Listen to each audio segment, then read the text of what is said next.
terrorism in the advent of fake news and disinformation in my country. We need to work it out. We need to prove that we are the voice of the people. We are the media. We are the facilitators.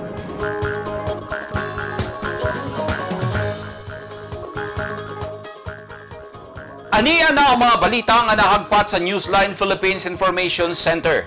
Ako si Paul Palacio. Totok na!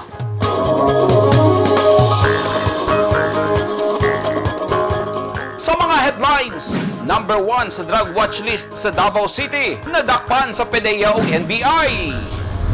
Giyera sa Russia o Ukraine, di kabalak ang makaapekto sa batakang palaliton hilabi na sa krudo o gasolina.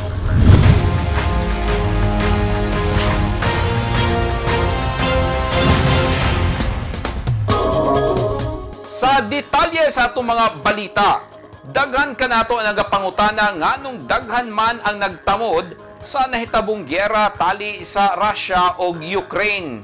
Unsay epekto niini sa atong kinabuhi o maapektuhan ba kita? Atong tukion pinagi sa special report. Nagsugod na og pamomba ang Russia sa military installation sa Ukraine kagabi ug daghan ng Ukrainian citizens ang namakwit samtang misulod na ang pwersa sa Russia sa boundary nga duol sa nasod Ukraine ug nabalaka na ang mga world superpowers kung gamhanang nasud sa kalibutan kay basin dili lang maipit ang ilang panudanan apan maapil usab ang ilang katawhan. Sa unang adlaw sa pagpangatake sa Russia, naguba niini ang 83 ka land-based Ukrainian targets sumala sa Russian officials samtang 203 na kamapagpangatake sa silingang dapit ang gilusan sa Russia. Nanawagan na ang Pilipinas pinagi sa Department of Foreign Affairs nga kinahanglan maundang ang kagubot pinagi sa usa ka malinawon nga paagi. Nanawagan na si United Nations Secretary General Antonio Guterres kang Russian President Vladimir Putin nga ihunong na ang airstrikes o papaulion na ang ilang puwersa sa Russia. Samtang si Pope Francis nanawagan na usab sa mga world leaders nga mopatunga sa issue. Nasuko ang North Atlantic Treaty Organization ko NATO sa Russian invasion apan dili kini manghilabot tungod kay dili membro sa NATO ang Ukraine. Nanawagan na usab ang Pilipinas sa United Nations General Assembly nga ilang nantawon ang Manila Declarations on the Peaceful Settlement of International Disputes ug subayon ang mga legal nga basihan aron masulbad ang problema. Matod sa DFA, 181 lang ka Filipino ang naa sa Ukraine, samtang magsigi pa sila og lista sa mga Pilipino nga anaa sa Warsaw, Poland. Ang gyera tali sa Russia ug nasod Ukraine dako og epekto sa kalibutan tungod kay mao kini ang mamahimong mitsa sa kalit nga pagsaka sa presyo sa lana niadtong milabayng semana. Ang pinakaulahing price increase mao ang pinakataas nga pagsaka sulod sa 7 ka tuig tungod kay 60% sa presyo ang misaka sulod lang sa usa ka adlaw. Ang Ukraine ang ikaduhang exporter sa crude oil ug ang pinakadako nga exporter sa natural gas sa tibuok kalibutan. Nga panginahanglan sa matag balay ug mga tawo nga dunay sakyanan. Ang Ukraine ang pinakadako nga nasod sa Europa sa isgutanang land area ug aduna kini populasyon nga 40 million. Ang Ukraine nanguna sa Europa sa recoverable reserves sa uranium ores, ikanapulo sa tibok kalibutan sa isgutanang titanium reserves. Usa ang Ukraine sa mga nanguna sa paggama og rocket launchers o ubang panggamit sa gera apan gamay kini ikumpara sa puwersa nga gamit panggubat sa Russia. Ang Ukraine ikaduha sa tibok kalibutan nga dunay dakong pondo sa manganese ug sa natad sa agrikultura. Makahatag ang Ukraine og supply nga pagkaon alang sa 600 million ka tawo sa tibuok kalibutan. Mitaas ang presyo sa lana tungod kay ang Russia usa sa pinakadako nga oil supplier sa tibuok kalibutan. Ang gera tali sa Russia ug nasod Ukraine dako og epekto sa kalibutan tungod kay mao kini ang mamahimong mitsa sa kalit nga pagsaka sa presyo sa lana ug sa uban pang batakang panginahanglanon sa katawan sa tibuok kalibutan. Ang Russia ang ikaduhang exporter sa crude oil ug ang pinakadako nga exporter sa natural gas sa tibuok kalibutan nga panginahanglanon usab sa mga adunahang nasud ug sa mga third world countries sama sa Pilipinas. Matod ni US President Joe Biden, makigkonsulta na siya sa India kabahin sa isyu sa Russia. Kung mahinumduman, ang Pilipinas ug India may palit og mga war armaments kung gamit panggera sa Russia. Sa iyang televised address, gisaysay ni Russian President Vladimir Putin nga ang iyang paglusad og military operation sa Ukraine tubag sa mga pagpanghulga sa mga nasod nga nagpalibot sa nasod sa Ukraine. Sumala ni Professor Renato De Castro, ang foreign policy analyst ug ang international relations professor sa De La Salle University. Kritikal ang giyera sa Russia batok sa Ukraine tungod kay gilantaw kini sa nasod China, ang giingong superpower sa Asia. Og posible kuno nga himuon sa China ang gihimo sa Russia batok sa Ukraine. Ang pagpangatake sa Russia sa Ukraine dako og epekto kanato kay apektado ng presyo sa lana og produktong agrikultura og kini makaapekto sa katawhan sa tibuok kalibutan. Edit Kaduayan News 10 Philippines. Stay safe.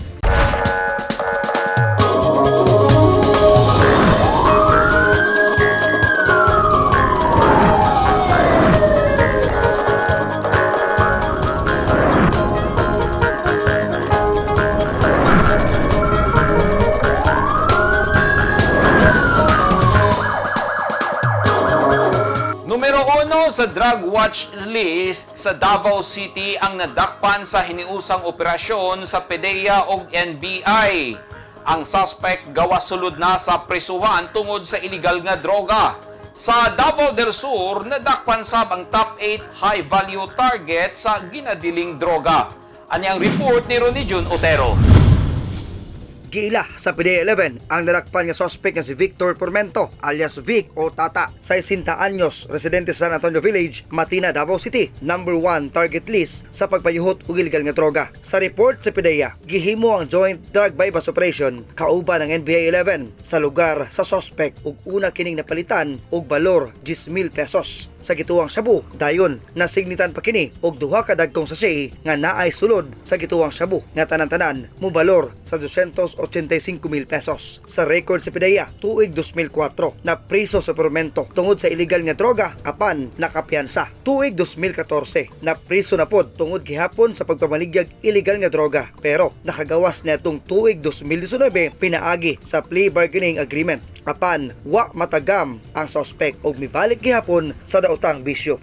Sa sulop Davao del Sur, nasikop sa drug bypass operation ang usa ka driver nga gila sa mga pulis nga si alias Bangas, 31 anyos, residente sa Purok 1, Barangay Kiblagon, sulop Davao del Sur. Nakuhaan og napalitan ng suspect og shabu nga mong kantidad sa 6,000 pesos. Si alias Bangas nabutang sa top 8 high value target sa illegal nga droga sa Rehiyon 11. Ang duha ka mga dinakpan mag-atubang og kasong pagsupak sa Comprehensive Dangerous Drugs Act. Ronnie Jun Otero, Newsline Philippines, Province of Davao del Sur. Stay safe. Nagpahigayon og lihok protesta ang bagong alyansang Makabayan Southern Mindanao Region ug Makabayan sa Freedom Park sa Davao City sa ika-36 nga anibersaryo sa EDSA People Power. Singgit sa mga nagprotesta ang Never Again to Martial Law ug No to Marcos Duterte 2022. Nakabantay sab sa palibot sa mga nagprotesta ang mga pulis para masunod ang health protocols. Nagbutang sab og lingkuranan ang mga pulis nga nakadistansya sa matag usa apan wala gamita sa mga nagprotesta. Atol sa protesta, gipresenta sab nila ang ilang electoral agenda alang sa mga tao.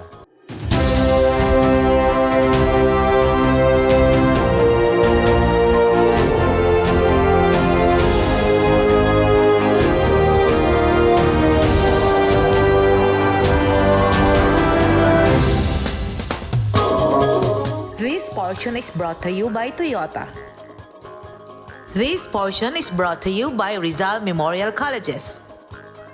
Mas daghan pa ang mutabang sa mga pulis sa Digos City sa pagpatuman sa kahapsay o kalinaw sa syudad human nagkapirmahanay og Memorandum of Understanding kon MOU sa asosasyon sa mga tricycle driver. Sila Police Lieutenant Colonel Hamlet Lerios ang hepe sa Digos City PNP ug Frank Humawas ang Federation President of Tricycle Operator and Drivers Association kon TODA ang nagpirma sa MOU. Apil sa gipasalig sa mga tricycle drivers ang pagtabang sa mga pulis sa pagpatuman sa kalinaw pinagi sa pagsumbong kung adunay mamatikdan nga kadudahang tao o pagpatuman sa kalinaw. Ang aktibidad apil sa principled and empowered drivers in the community and advocates for betterment kon Project Pedicab.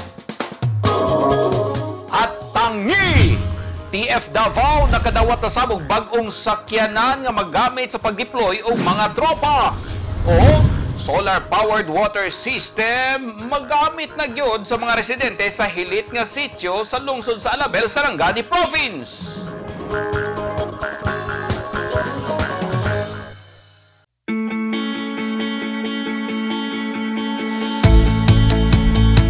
Gusto ba mo og barato ug orihinal nga mga construction supply? Sa kadaghan sa imong pilian, all-in-one ang imong pagpamalit.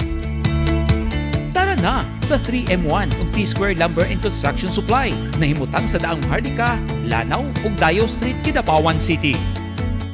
Naging mapaghamon ng taong 2020 sa bawat Pilipino at sa Philippine Charity Sweepstakes Office. Nakapanlulumo at nakapanghihina, ngunit hindi tayo kapwa susuko. Mula noon, ngayon, at sa hinaharap, asahang makakasama ninyo ang PCSO sa pagbangon ng Pilipino sa anumang pagsubok. We will get through this crisis as one nation. Ang mga taong dunay mga ginahambin nga mga grabing mga balatian o comorbidity, hilabi na ang mga senior citizens, sila ang mas delikado nga maigo sa coronavirus disease COVID-19. Busa dubling pag-amping ang himuon og tambali ang mga ginahambin nga mga sakit. Ang pagtumar sa Bilonga Gold Herbal Capsule is a food supplement makatabang aron mapunggan nga musamot ang mga balatian. Turmeric uluyang dilaw ang nagunang sagol sa Bilonga Gold. Gisagulan og sodium ascorbate o vitamin C aron mas mulig-on ang immune system. Ang Bilonga Gold Herbal Capsule mapalit sa mga butika.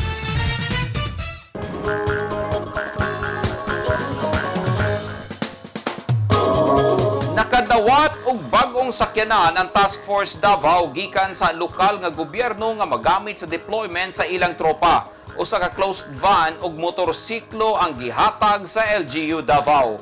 Ani ang report ni Eugene Hinutan.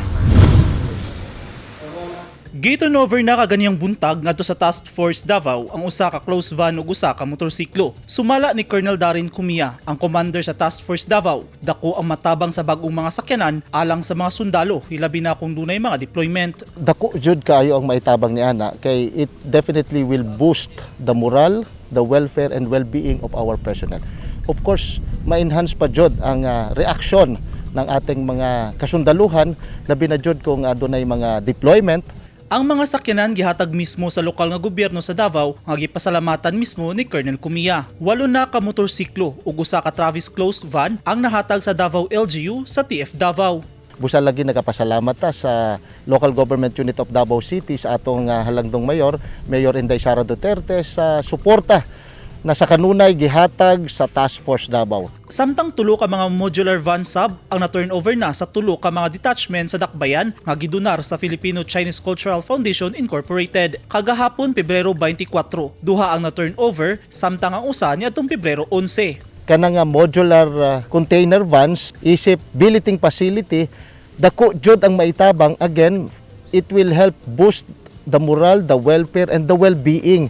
Kay kinahanglan man jud aduna siya pupwedeng pagtulugan pagkatapos ng kanilang mga duty. Gipaningkamutan sa TF Davao Commander kauban ng iyang mga ginsakupan nga mahatag nila ang ilang kinasing-kasing nga serbisyo sa syudad ug sa mga Davaoenyo. Gipaniguro sab ni Colonel Cumia lauman sa tanan nga ilang buhaton ng ilang trabaho sa saktong pamaagi aron masiguro ang kaluwasan ug seguridad sa syudad. Eugene Hinutan, Newsline Philippines. Stay safe.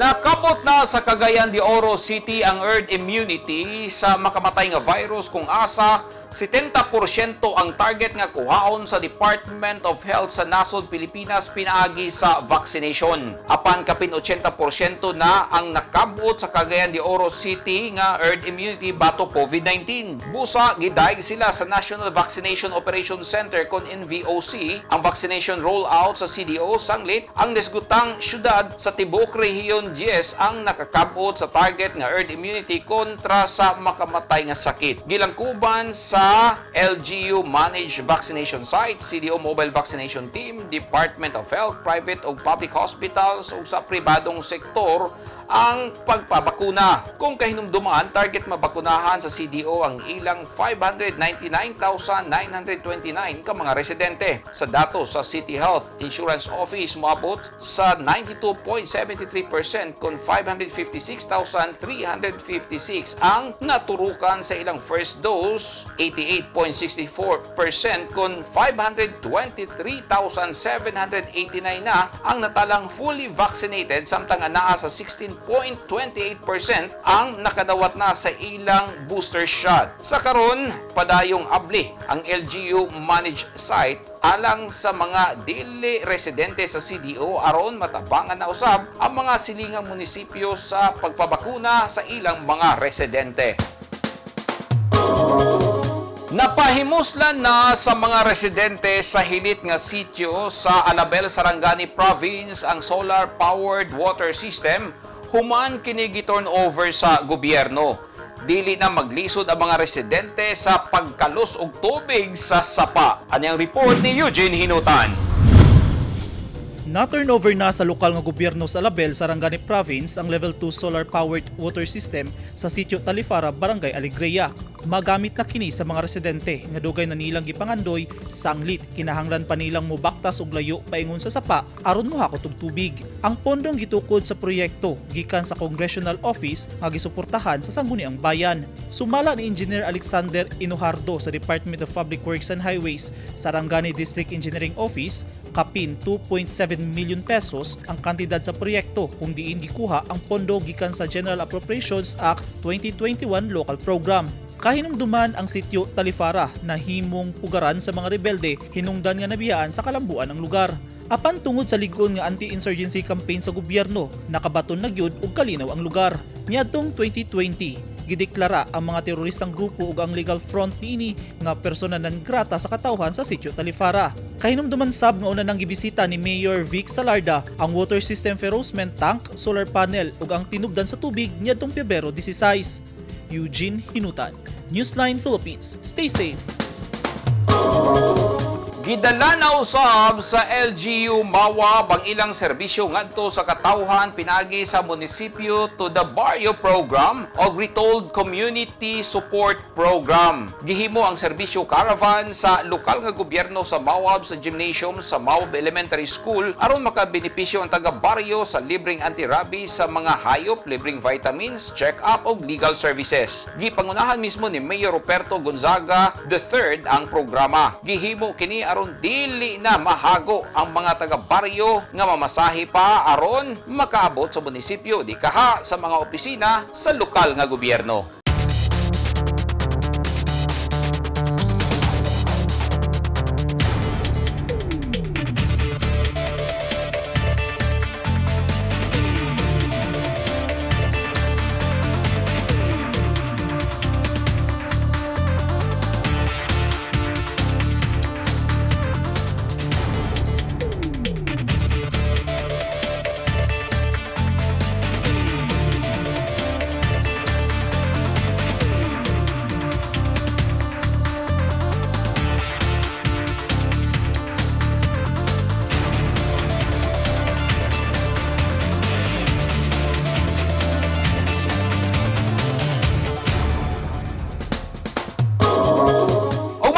Naghingpit sa mga balita nga nahagpat sa Newsline Philippines Information Center. Alang sa dugang balita, bisitaha ang website nga www.newsline.ph, sa Facebook page, Instagram, newsline.ph, o sa Twitter, newsline.ph. Kung aduna mo'y mga balita o impormasyon sa inyong tagsa-tagsa ka mga lugar sama sa sunog ug baha, mamahimo ka na ninyong i-share pinagi sa Newsline Messenger.